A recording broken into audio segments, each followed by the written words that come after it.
Seguimos en UPAO Noticias, siempre en vivo, son ya las 5:40, y en las últimas semanas ha generado mucha expectativa el lanzamiento que hizo el presidente de la República en el Cusco, la denominada segunda reforma agraria en nuestro país.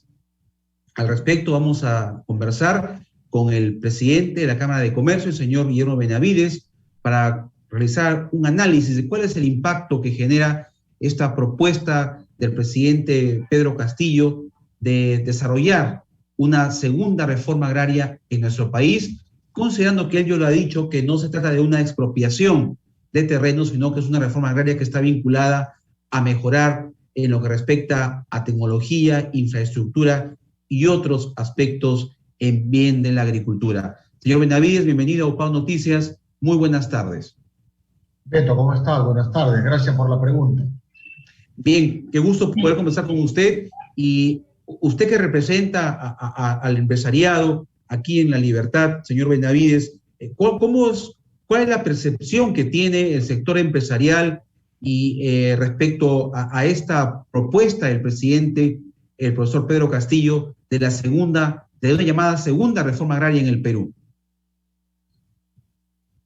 Correcto. Es una resolución ministerial del Midagri que precisamente dispone la instalación de mesas de trabajos sectorial para preparativos para la segunda reforma agraria, ¿no?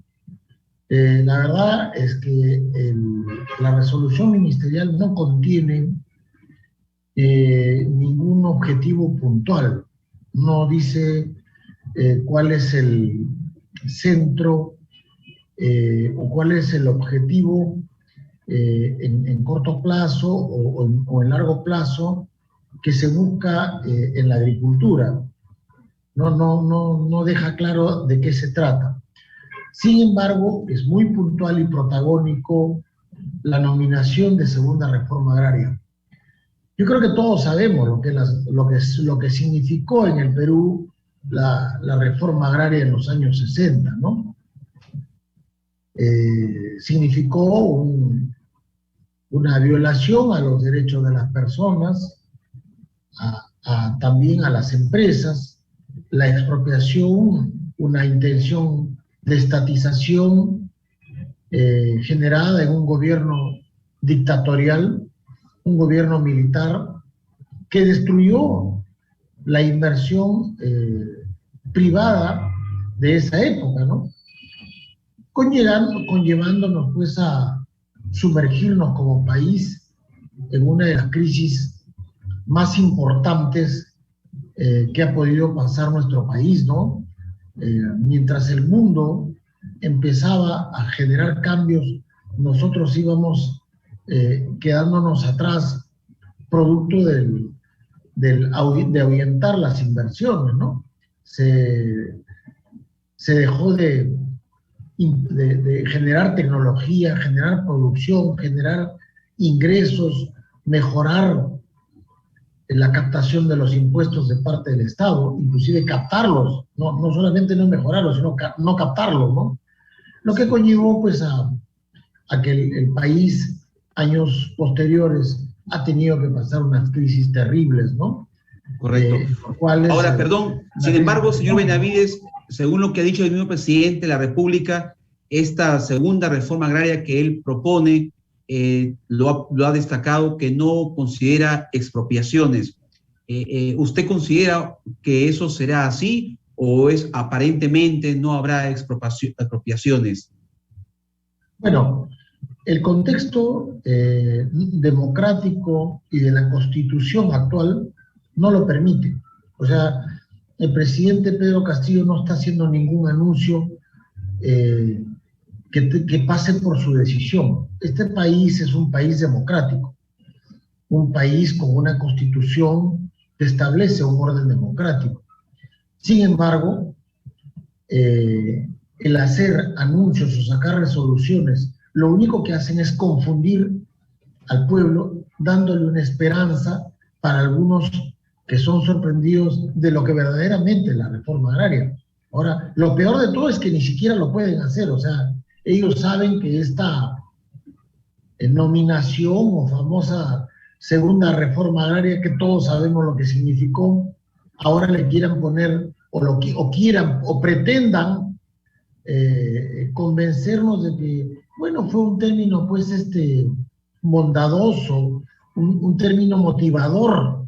Yo creo que eso está muy lejos de ser cierto, ¿no? Que este tipo de acciones y mensajes ahuyenta la inversión, genera daños irreversibles a la confianza de los empresarios y de los inversionistas. Y lo único que va a traer va a ser que detener la producción. En consecuencia, vamos a pasar en los próximos meses probablemente a tener menos contratación de personas en estos puestos. El Estado va a captar menos ingresos. Acuérdense que la agricultura también se da a nivel agroexportador, ¿no? Hay un sector de la agricultura que agroexporta y trae pues divisas muy importantes al gobierno, generan un PBI importante. Además, hay otra cosa, ¿no? Que no parecen estar bien informados. Del 100% de las tierras productivas o consideradas productivas en el Perú, el 80% de ellas ni siquiera llegan a 5 hectáreas. Y peor aún, escasamente la mitad tienen título de propiedad. Entonces, ahí hay una gran tarea, y hay una tarea del Estado, en formalizarlos, en darles estabilidad a los... el adecuamiento legal para que puedan pasar a una línea básica de emprendimiento. Si no tienen un título de propiedad de una tierra que es de ellos, que actualmente la usan para consumo directo en muchos de los casos, o una agricultura artesanal, por así decirlo, ¿de qué reforma agraria hablan? ¿De la reforma agraria que funciona? ¿De la reforma agraria que genera rentabilidad? ¿De la reforma agraria que paga impuestos, que genera puestos de trabajo, que contratan servicios de terceros? Ahí no hay nada que hacer, ninguna reforma. Entonces, el objetivo del gobierno está totalmente desorientado a la realidad. O sea, parecería que esto más es una medida populista, señor Benavides, que otra cosa. Yo creo que ni siquiera tiene un mensaje populista, ¿no? Lo que tiene es un mensaje de una amedrentador de las inversiones. Eso es lo que se busca, amedrentar las inversiones, ahuyentarlas, ¿no? Y como reitero, cualquier mensaje de mejora se puede llamar promoción a la inversión privada, mesa de trabajos para impulsar la agricultura artesanal, buscar términos que vayan de acorde a la necesidad del sector. Como reitero, el 80% de las tierras de cultivo no pasan de 5 hectáreas y es muy difícil ser rentable con 5 hectáreas. Está comprobado que en agricultura, para ser rentable, tienes que tener más de 50 hectáreas, ¿no? Caso contrario, es muy difícil. Entonces, ahí hay un trabajo muy importante de parte del gobierno, ¿no? Que también pasa por darles tecnología a esos pequeños agricultores, pero agruparlos para que se conviertan en generadores de producción, pero de volúmenes, aunque sea pequeños, pero ya importantes dentro de lo que se debe considerar un ejercicio rentable de la agricultura, ¿no? Y ahí, en ese nivel, ya se les puede, pues, apoyar. Primero, formalizarlo. Segundo, hay que capacitarlos. No tienen tecnología.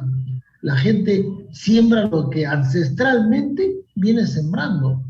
Y siembran para ver quién les compra. Es la peor decisión. Hay que sembrar lo que se sabe o ya se tiene comprometido en la venta.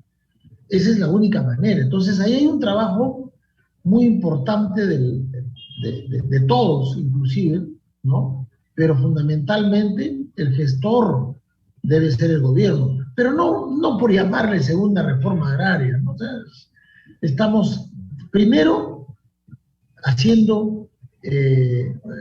cometiendo un grave error de anunciar o hacer anuncios que no son parte del esquema legal de nuestro país. O sea, eso es una violación a las leyes que regulan y que norman la convivencia social de nuestro país, que es la Constitución y la promoción de la inversión privada.